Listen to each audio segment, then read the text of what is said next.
Hey guys, welcome to Tar Series 7. I'm reviewing this, which is the Marvel Legends series, Cull, Obsidian, Build-A-Figure, Antman, from Antman the Wasp. So this is pretty cool.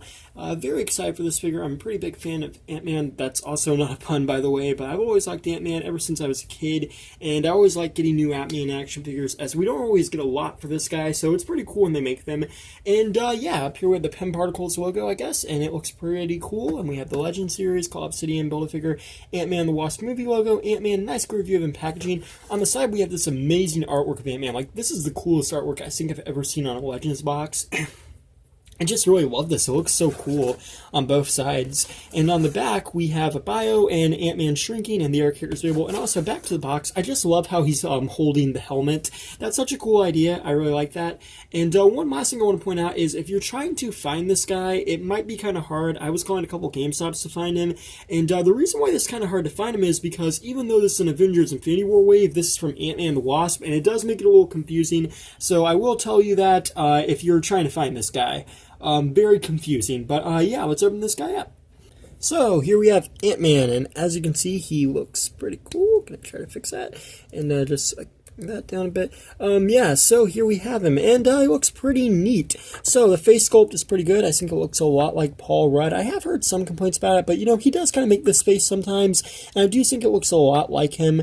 And they also added the kind of like beard thing that he kind of has, and the detailing on the face looks pretty good. I also really like the hair. I think they did a really good job with the hair. It just looks really cool and a lot like the actor, and I like that they include the unmasked head sculpt. And here we have the Antman head sculpt, and it looks really good. We got the red lines here, we have the painted eyes, and I really like the detailing on the front here. You can see the red bits and how they molded that too. It's pretty cool, and you can see the antennas, which are really nice. So yeah, they did a really good job with this, and we also have the silver around the neck, which is really cool. I also love the texture on the suits. I've seen a couple people saying that this is the same one that they used for Daredevil, but I don't think this is the same one they used for the Netflix Daredevil. I think this is a bit different from that. I think the suits are just kind of similar in terms of design, but the texturing is really cool, and I like the silver on it. I also really like the belt with the regulator. They did a really nice job with that, and it looks really good all the way around. And also on the suit, you can see more of that texture, which just goes all around with the silver and the red and the black, and it just looks so cool, especially on the feet here. I really like it. Nice job with that. And also I like the gloves over here, as you can see, and where it has red here, it just looks really nice. One open hand, one closed hand. And on the back we have more of this detailing and texture, which just looks amazing back here. And we got the red here. So yeah, they did really good with this, and really like it.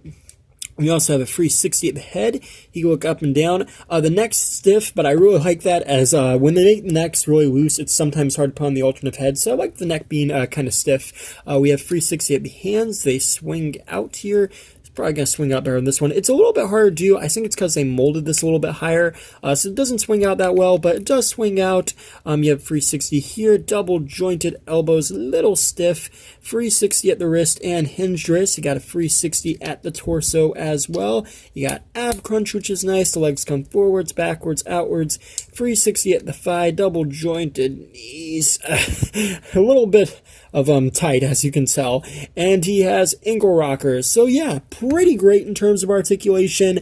I really like this. I had the original Marvel Legends Ant-Man. I bought this when it first came out. It was actually the first movie Marvel Legends I ever bought, and yeah, it was one of my favorites at the time. It still is. It did have a couple inaccuracies to the movie, but that was like really just due to the production art's fault, whereas this one's more, you know, more in line with the actual film and more in line with the movie. It definitely looks a lot like the one from Ant-Man 2, Ant-Man the Wasp. Sorry about that. And it looks really good. And yeah, I think this is amazing. You know, definitely if you're a fan of Ant-Man, you're going to like this. It's a really great figure all around. This one is still really good in my opinion, but this one's a lot better and far more accurate to the movie. And I love that they include the unmasked head. It's so cool. So yeah, thank you for watching. Please rate, like, and subscribe.